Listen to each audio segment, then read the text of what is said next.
Mari kita di bagian yang ketiga ini mendalami kaitannya dengan iman, yang dimana pada bagian kedua Rasulullah sudah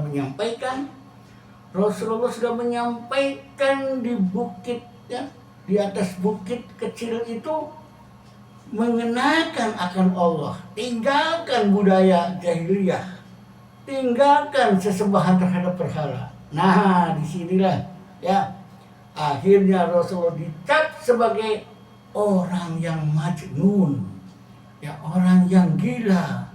Masa kami semua warga masyarakat Mekah Quraisy, suku Quraisy, untuk meninggalkan ajaran nenek moyang. Nah, inilah ya pengenalan akan Allah. La ilaha illallah. Tidak ada Tuhan kecuali Allah. Dikenalkan kepada mereka, mereka enggak mau. Padahal waktu masih dalam kandungan perut ibunya, siapapun orangnya yang ya dikandung oleh ibunya, Allah sudah mengenalkan diri kepada mereka. Surat Al-A'raf ayat 172. Ya.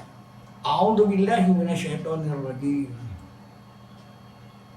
Wa id akhadha rabbuka min bani adama min duhurihim dzurriyyatahum wa asyhadahum ala anfusihim alastu bi rabbikum. Nah, di sini para pemirsa sekalian, alastu bi rabbikum? Qalu bala syahidna.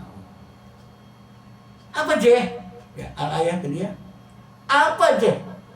Allah menyatakan kepada ruh yang ada dalam kandungan itu. Apakah kau ya mengakui aku adalah Tuhanmu? Alastu bi rabbikum? Kita menjawab para roh itu di dalam perut ibu. Qalu bala syahidna. Tuh, ya. Betul, engkau adalah Tuhanku. Kenapa Allah sampai menyatakan dirinya kepada para roh yang ada dalam perut ya ibu-ibu kita itu, agar nanti ya pada hari kiamat itu jangan sampai nanti kita melupakannya, mengingkarinya. Nah, disinilah para pemirsa sekalian, betapa hebatnya ya satu agama yaitu Islam ini, ya, Tuhannya, sang pencipta alam semesta yaitu Allah, mengenalkan dirinya kepada manusia yang dalam perut ibunya, yang waktu itu ditiupkan ruh. Setelah lahir kita kira-kira gimana? Kenal sama Tuhannya, diberi akal kita, diberi pikiran, ya, mata kita melihat, kuping kita mendengar, akal kita berjalan. Oh, itu ada matahari, bukan Tuhan matahari. Dia akan mencari siapa sebenarnya sang pencipta alam semesta, matahari, bumi, gunung, laut, dan sebagainya. Dia mencari, berarti itulah sang pencipta adalah Tuhan. Nah, berarti hati nuraninya menyatakan siapa saja tuh yang ya, terbuka hatinya dan pikirannya waras, nalarnya bersih, dia akan merenung, oh berarti ada sang pencipta.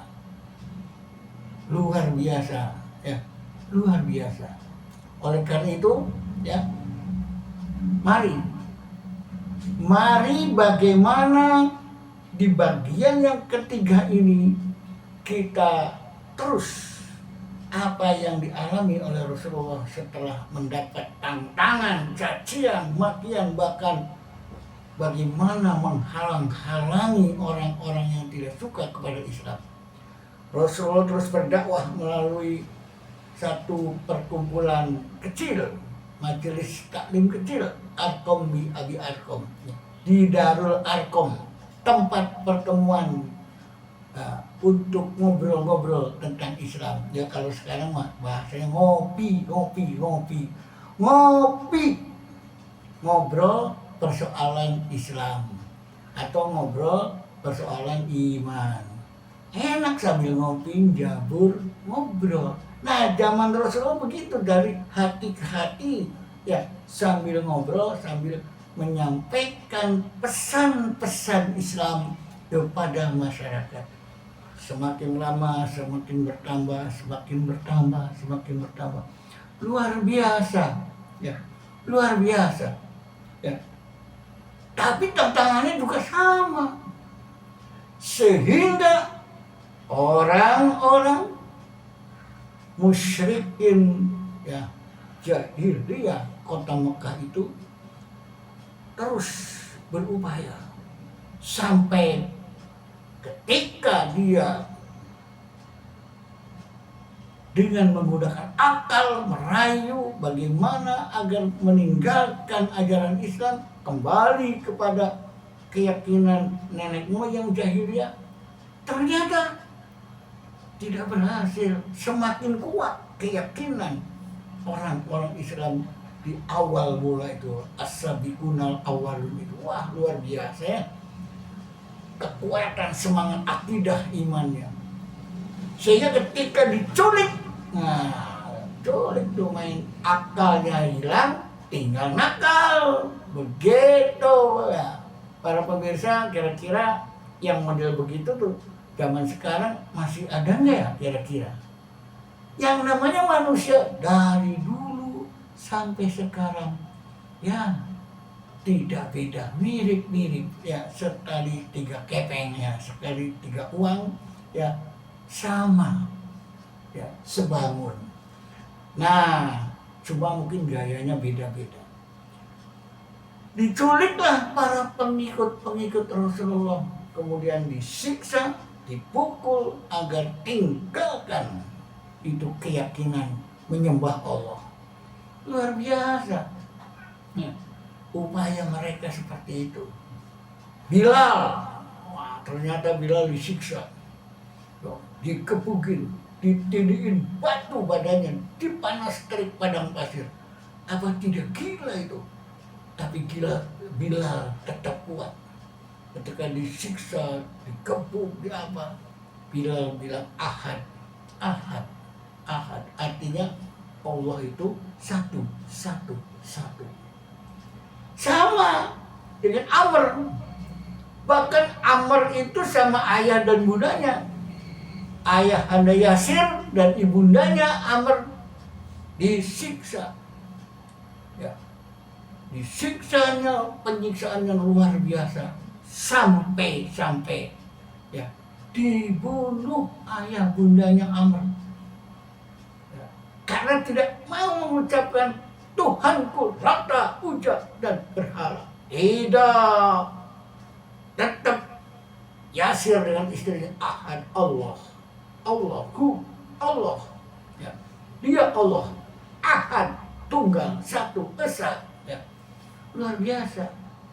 Jadi keyakinan la ilaha illallah, suatu keyakinan yang luar biasa, yang menghunjam di dalam hati ya, kuat, kokoh, sehingga sampai dibunuh pun, ditombak sampai wafat, tetap melafazkan la ilaha illallah ahad. Nah, sekarang giliranmu wahai Amr, kau mau tinggalkan tidak itu? Tinggalkan tidak kau? Ajaran Muhammad itu. Jadi kalau orang kafir, orang musyrik nyebut nama Nabi Muhammad, Muhammad saja kayak batu yang lain sengaja benci ya, sentimen. Jadi Muhammad baik, nggak mau nyebut Nabi Muhammad. Kenapa? Karena memang dia ingkar kepada Nabi Muhammad. Jadi kalau ada orang yang hatinya kurang pas, kurang seret ya, atau merasa dirinya hebat dan pintar daripada yang lain, menganggap ya Nabi Muhammad biasa-biasa saja. Bahkan sampai ngomong si Nabi Muhammad, ada tuh Ada tokoh ngaku Islam tapi pikirannya nyeleneh, pikirannya entah dimasuki angge-angge atau apa. Dog.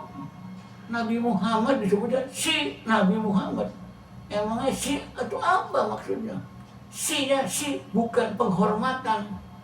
Si-nya itu si yang mengecilkan dan menyampaikan atau dianggap Nabi Muhammad kurang hebat.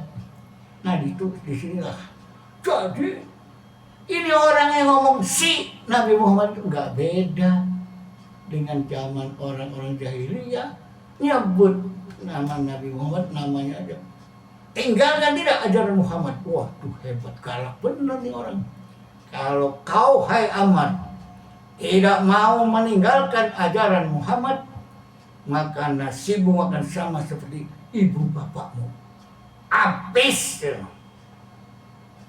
Amr berpikir, saya mau menyelamatkan akidah saya. Saya akan mau tetap jadi pengikut Rasulullah, berpegang kepada Allah dan Rasulnya. Akhirnya Amr, saya akan keluar dan saya sebut Tuhan saya Lata, Uzza, Hubal. Nah begitu dari tadi ibu juga kalau begini gak dibunuh. Dasar kamu dari tadi coba kamu ngomong itu, gak disiksa, gak dikepuk, gak diapain, ibu tidak dibunuh bapakmu. Sudah pulang.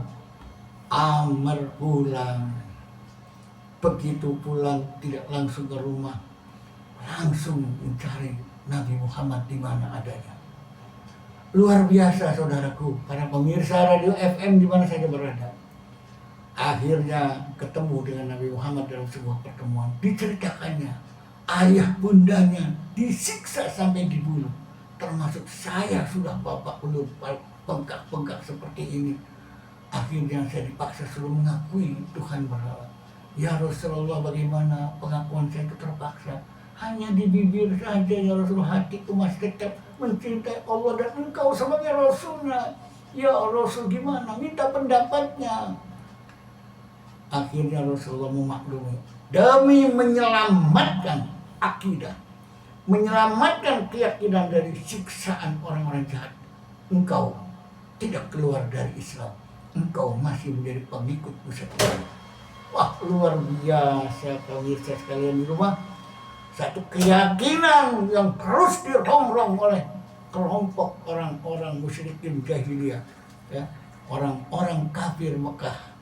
Terus tidak pernah berhenti sampai seperti itu kelakuannya, membunuh Rasulullah, membunuh para pengikut-pengikutnya. Cuma gagal maning.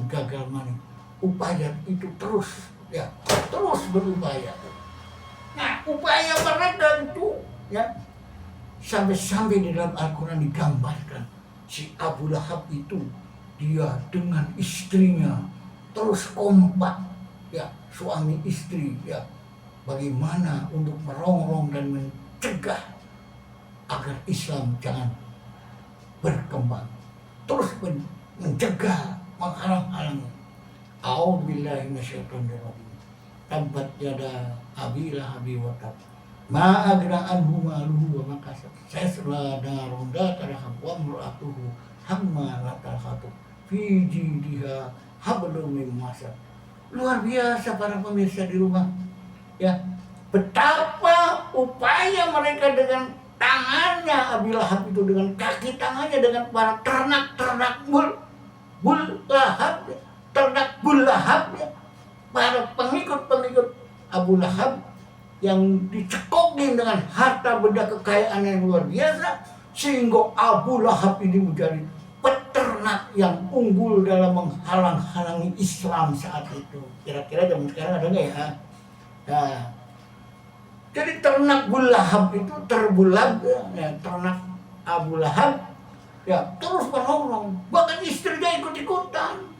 Ya, istrinya senantiasa membawa kayu bakar. Buat apa tuh kayu bakar? Wah luar biasa, saudaraku ya. Artinya kayu bakar itu bukan untuk jual serabi istrinya Abu Lahab. Ya, Itu kayu bakar itu ibarat gambaran, ya, membawa kayu bakar di tangannya itu, dia tangannya dengan berupaya berusaha terus, ya, dengan semangat membakar, ya, teman-teman para wanita, emak-emak dan seluruh ternak Abu Lahab itu agar terus berjuang, terus, ya, ngompori itu, membakar semangat. Jadi ibu-ibunya, istri Abu Lahab itu, wah, jago orasi itu, ya, mampu merayu dan merongrong bagaimana agar masyarakatnya terus menghalang-halangi. Jadi dalam mempertahankan akidah ini ada dua kategori nih. Ayat Al-Quran surat pertama, surat Al-Ikhlas, berkaitan dengan keesaan Allah, dakwah la ilaha illallah. Kemudian dikontor dengan Abu Lahab dengan surat Al-Lahab.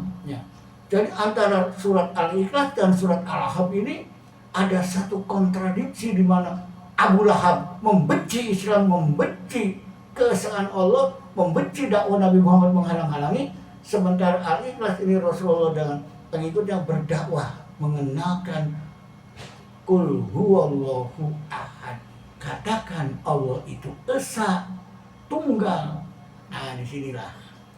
Nah, baiklah para pemirsa di rumah, ya, kita nanti lanjut kepada bagian yang ketiga. Jadi pekan sore ini, ya, pekan menjelang apa? Petang menjelang maghrib, kita masuk kepada bagian tahap yang keempat, ya. Sekarang ini ketiga. Yuk kita lanjut pada nanti bagian yang keempat.